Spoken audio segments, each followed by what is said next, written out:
ប្រវត្តិនៃប្រទេសកម្ពុជាប្រទេសកម្ពុជាមានប្រវត្តិសាស្ត្រដ៏វែងឆ្ងាយនិងសម្បូរបែបដែលអាចបែងចែកជាដំណាក់កាលសំខាន់ដូចខាងក្រោម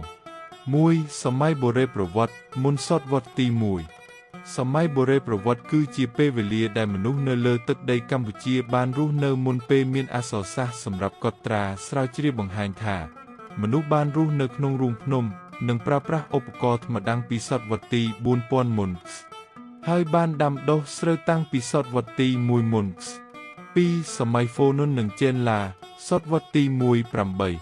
ហ្វូនគឺជារដ្ឋដំបូងដែលមានការកត់ត្រានៅក្នុងប្រទេសកម្ពុជាវាបានទទួលឥទ្ធិពលពីវប្បធម៌ឥណ្ឌានិងមានទំនាក់ទំនងពាណិជ្ជកម្មជាមួយប្រទេសជិតខាងបន្ទាប់មកចេនឡាបានជំនួសហ្វូនុននិងក្លាយជាអាណាចក្រដែលមានអំណាចលើទឹកដីធំធេង 3. អាណាចក្រអង្គរសតវត្សទី9-15អាណាចក្រអង្គរត្រូវបានបង្កើតឡើងដោយព្រះបាទជ័យវរ្ម័នទី2នៅឆ្នាំ802អាណាចក្រនេះបានរីកចម្រើនយ៉ាងខ្លាំងដោយសាងសង់ប្រាសាទដ៏អស្ចារ្យដូចជាអង្គរវត្តនិងបាយ័នព្រះបាទជ័យវរ្ម័នទី7គឺជាព្រះមហាក្សត្រដែលបានដឹកនាំអាណាចក្រនេះឲ្យរុងរឿងបំផុត 4. សម័យបន្ទាយលង្វែកនិងឧត្តុង្គសតវត្សទី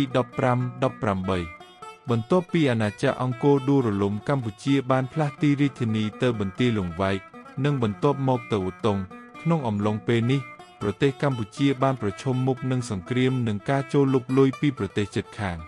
5. សម័យអាណានិគមបារាំង1863-1953នៅឆ្នាំ1863ប្រទេសកម្ពុជាបានធ្លាក់ក្រោមការត្រួតត្រារបស់បារាំង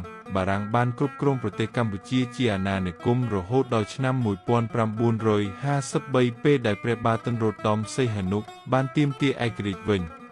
6. សម័យសង្គ្រាមនិងរបបខ្មែរក្រហម1970-1979នៅឆ្នាំ1970មានការធ្វើរដ្ឋប្រហារដែលបានបញ្ចប់រាជ្យនៃព្រះបាទទិនរោត្តមសីហនុបន្ទាប់មកប្រទេសកម្ពុជាបានធ្លាក់ចូលក្នុងសង្គ្រាមនិងរបបខ្មែរក្រហមដែលបានបង្កើតការប្រល័យពូជសាសន៍ដ៏សាហាវ